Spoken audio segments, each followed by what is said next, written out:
En algún lugar del mar del sur de China, un crucero de misiles europeo y estadounidense, en patrulla conjunta, se extravía demasiado cerca de una de las muchas islas artificiales de China, construidas ilegalmente y endurecidas con instalaciones militares. A pesar de un fallo sobre su ilegalidad por parte de La Haya en un tribunal internacional, China ha advertido reiteradamente que no tolerará la presencia militar de ninguna otra nación cerca de las controvertidas islas. Mientras tanto, Estados Unidos y la Unión Europea se han puesto del lado de muchas de las naciones menores del mar del sur de China, como Vietnam y Filipinas, que ven la acumulación militar como una incursión en sus aguas soberanas y un intento de intimidarlos para someterlos.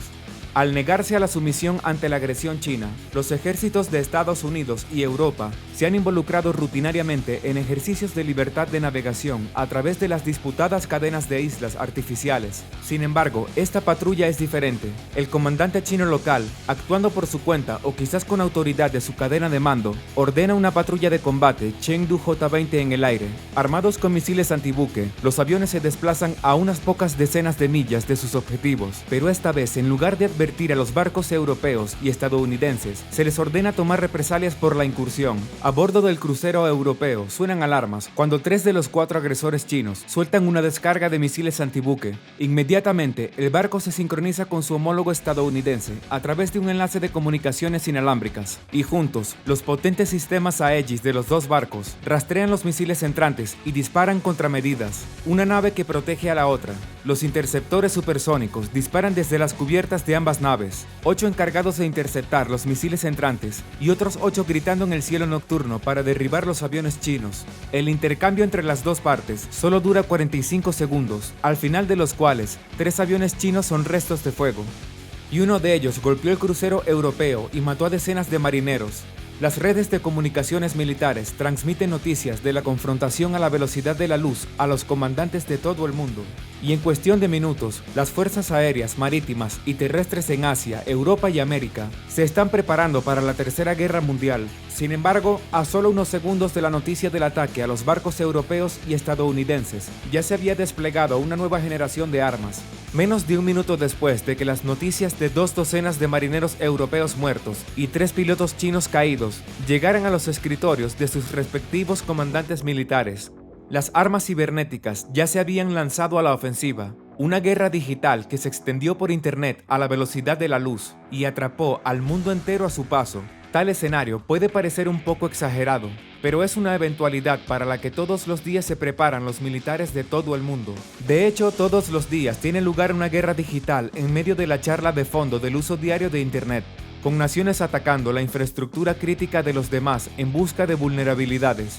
Considerados como una guerra blanda, estos ataques están destinados a buscar y almacenar vulnerabilidades potenciales en los sistemas digitales, que son el arma de las naciones modernas. Las redes eléctricas, las comunicaciones y las redes financieras son los objetivos principales, y aunque ninguna nación aún está lanzando una ofensiva para paralizar estos sistemas, en su lugar almacenan vulnerabilidades para que puedan explotarlos en tiempos de guerra. Sin embargo, otras naciones como Rusia llevan a cabo ataques más abiertos y hostiles, como contra los sistemas políticos de una nación, mejor visto en las elecciones presidenciales de los Estados Unidos de 2016, durante las cuales Rusia pirateó el DNC para favorecer la campaña de Donald Trump. Rusia ha estado realizando ataques cibernéticos contra los sistemas políticos de la OTAN y las naciones bálticas durante al menos una década.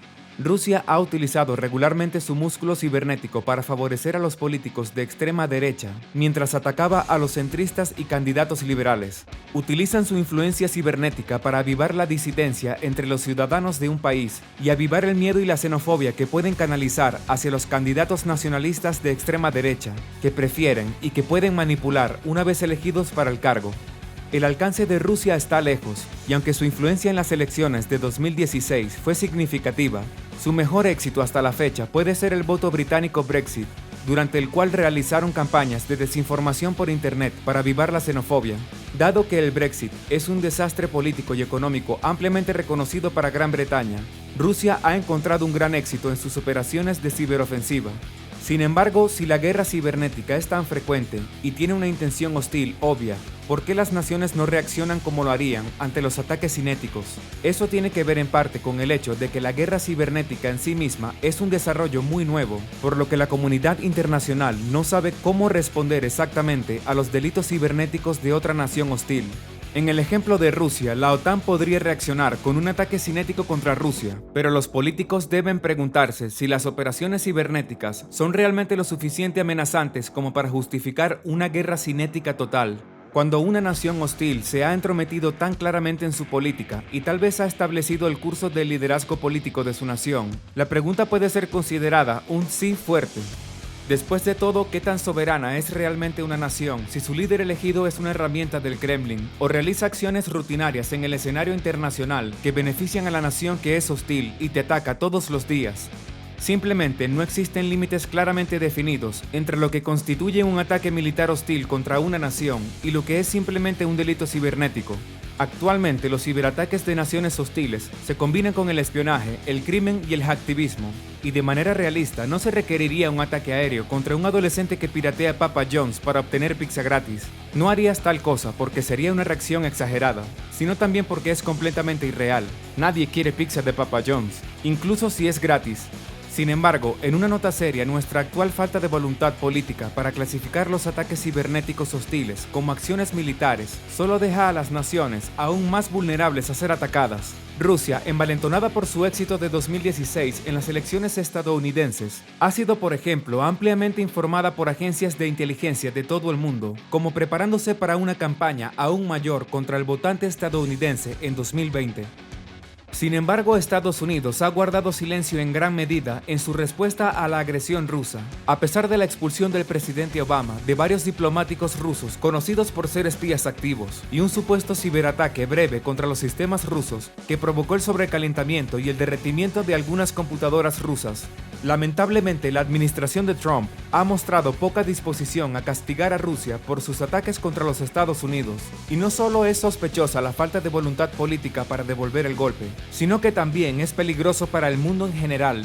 Si el mundo continúa por el camino en el que estamos, los ataques cibernéticos solo se intensificarán hasta terminar desastrosamente en un ataque que finalmente sea lo suficientemente grande como para garantizar una respuesta militar, comenzando una guerra a gran escala.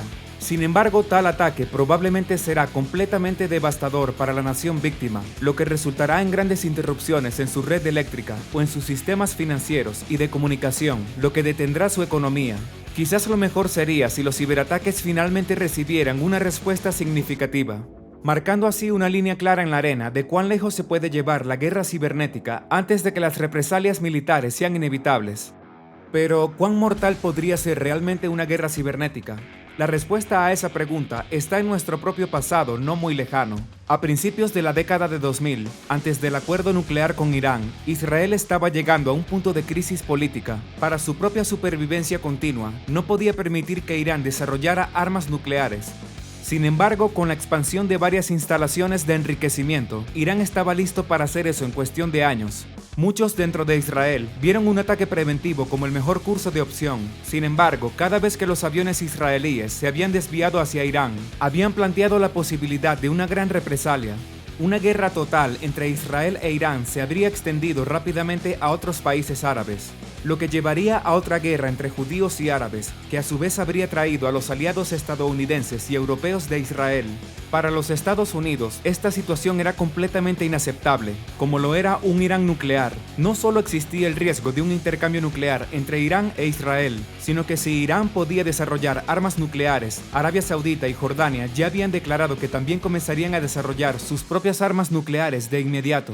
En resumen, un Irán nuclear conduciría a un Oriente Medio nuclear, la región más volátil del mundo entero. Sin embargo, permitir que Israel iniciara otra guerra importante al invadir Irán tampoco era una buena opción, y con Irán cavando sus centrifugadoras de enriquecimiento en el subsuelo, simples ataques militares resultarían infructuosos.